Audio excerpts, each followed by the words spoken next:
Merci Madame la Présidente, Monsieur le Vice-président, mes chers collègues. Le budget que nous présentons aujourd'hui illustre au fond de manière très concrète ce que signifie pour une collectivité comme la nôtre à la fois une bonne gestion, un bon pilotage des fonds européens et une action internationale et européenne ambitieuse et efficace. Ce budget traduit in concreto sur le terrain une conviction forte que nous portons ensemble depuis 2015, que l'Europe et l'ouverture au monde, au fond, ne sont pas que des ornements institutionnels, vous l'avez dit Madame la Présidente, mais bien des leviers directs, concrets de transformation pour tous les Franciliens, pour tous nos territoires et pour l'attractivité évidemment économique de la première région économique d'Europe. Alors d'abord, sur la gestion des fonds européens, les chiffres parlent d'eux-mêmes, vous l'avez souligné, après des années et des années de gestion, pour le moins à la petite semaine avant 2015, avec une très nette sous-consommation de nos crédits et un taux d'erreur avoisinant les 60%, et donc autant de crédits perdus pour l'Île-de-France. La région est désormais citée en exemple à Bruxelles par la Commission européenne elle-même, vous l'avez souligné. Nous avons consommé la totalité, 100% des crédits sur la précédente programmation, et nous avons déjà engagé plus de 60% de la programmation 2021-2027. Concrètement, ça veut dire déjà plus de 260 millions d'euros déployés sur le territoire de la région. Alors ces résultats, évidemment, ils ne doivent rien au hasard, ils reposent sur une gouvernance rigoureuse, une sécurisation de chaque euro mobilisé et une organisation interne reconnue, vous l'avez souligné Madame la Présidente, à la fois à Paris mais aussi à Bruxelles comme l'une des plus performantes en Europe, avec un taux d'erreur amené à 1%, compte, je le rappelle quand même, chers collègues, 60% avant 2015.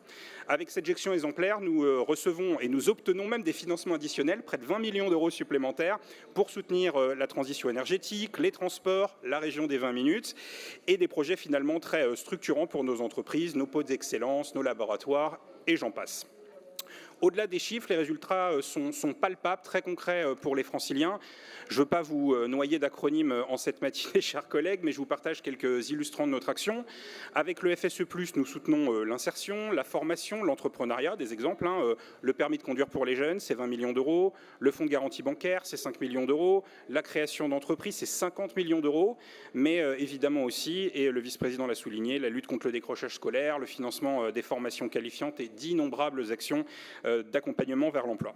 Grâce au FEDER, nous finançons la recherche, la transition écologique, la réindustrialisation de la région, la cybersécurité, la rénovation énergétique ou encore évidemment la transition et transformation numérique de nos territoires franciliens. Et nous soutenons, bien sûr, des projets emblématiques. Ça va de la végétalisation de la défense aux plateformes de recherche mutualisées, en passant par le Paris Region Venture Fund, qui est, vous le savez, le moteur des startups industrielles innovantes.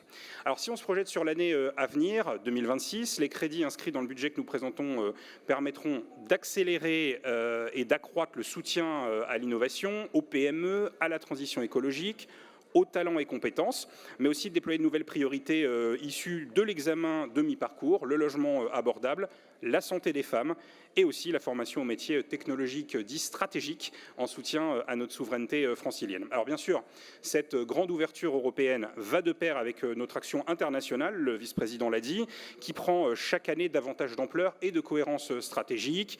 4 réalisations majeures ont été évoquées, les rencontres franciliennes de la francophonie à Dakar, le déploiement d'e-Connect, notre coopération, je crois, exemplaire avec Hanoï autour des pôles d'échange, de la mobilité, du métro, comme en symbole au fond d'un savoir-faire français et francilien dans une concurrence mondiale exacerbée, notamment dans cette région avec la Chine.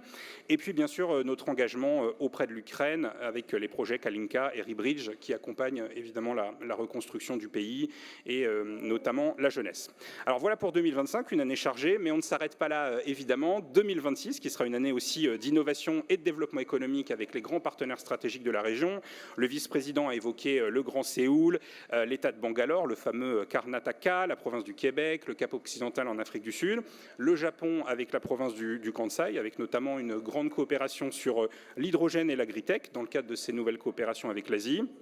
Region 4 et un positionnement de l'Île-de-France au sein de Global Gateway, qui est évidemment ce programme européen qui nous positionne comme un acteur en pointe des grandes mutations mondiales. Au-delà de ça, évidemment, la région reste mobilisée pour répondre avec réactivité et solidarité aux crises et aux catastrophes avec notre fonds d'intervention humanitaire et climatique intégré dans ce budget. Alors en résumé, mes chers collègues, ce budget reflète donc une réalité simple. Loin d'être un champ technocratique, au fond, l'Europe et l'international sont des politiques utiles, d'impact, d'influence pour notre région, d'efficacité aussi. Depuis 10 ans, nous gérons beaucoup mieux, nous obtenons beaucoup plus, nous accompagnons davantage de projets et nous portons haut à Bruxelles, j'en sais quelque chose, et dans le monde, les intérêts de l'Île-de-France et des Franciliens. C'est donc cette méthode, cette cohérence, cette ambition que nous vous proposons évidemment de poursuivre avec ce budget 2026. Et j'en termine, mes chers collègues, un mot quand même pour les équipes évidemment à Saint-Ouen bien sûr, mais aussi à Bruxelles, avec la formidable équipe d'Île-de-France Europe qui, je le dis ici, réalise un travail exceptionnel dans un contexte européen particulièrement complexe que vous connaissez tous.